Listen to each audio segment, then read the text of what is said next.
Today we're really jumping into a tough topic. We are. We're taking a deep look into ACL reconstruction. And more specifically, the actual material choice for the graft. Right. What a surgeon uses to anchor your knee. It's a huge decision for a patient. A massive one. So if you're looking for a quick, synthesized breakdown of the pros and cons, you are in the right spot. We're going to touch on all three choices, but really focus on the most paradoxical one. The one that offers speed, but also carries a pretty significant risk. So when surgeons are choosing a graft, there are typically three paths. Okay, what are they? First, you have the gold standard, the autograft. That's tissue taken directly from your own body. Usually from a hamstring or the patellar tendon, right? Exactly. Then there's the allograft. Which comes from a donor, a cadaver. Yes. And that brings us to our main focus for today, the third path, the synthetic or artificial grafts. Okay, let's unpack that one. It sounds so different from the others. What is it actually made of? It's made from something called polyethylene terephthalate, or PET. No, PT. Right.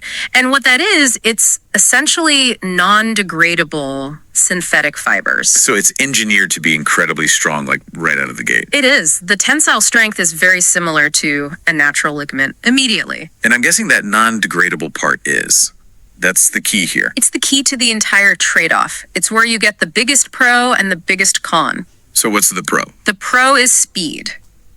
The recovery is just significantly faster than with an autograft. Why is that? Well, you completely bypass the second surgical site. You're not healing from where they harvested your own tissue. Okay, that makes sense. But when you put a foreign object, basically a type of plastic, into a joint, the body tends to notice. And what does that reaction look like over the long term? The major drawback is the risk of chronic inflammation. Okay. We often see it present as something called synovitis. Which is what, for anyone who doesn't know? It's just the long-term inflammation of the joint's lining. It's caused by the body constantly reacting to that synthetic material being there. So given that risk profile, that long-term issue, the obvious question is, are surgeons actually using this? A very good question. We pulled data from the U.S. Journal and the British Journal looking at the years 2000 to 2025. What did the numbers show? The usage is, wow, it's extremely niche. How niche are we talking? We found that only 1% to 2% of doctors chose this graft type during that whole period. Wow, only 1% to 2%. It's a tiny number. It really suggests it's only being considered in very specific, maybe low demand or complex revision cases. Oh, wait, the failure rate for that 1% to 2%, that was reported between 10 and 15%, right? That's correct. A 10 to 15% chance of failure. That seems incredibly high for such a rarely used option. Does that mean doctors are maybe only selecting the absolute worst candidates for this, which could skew the stats? That's a critical point. It certainly suggests surgeons are hesitant.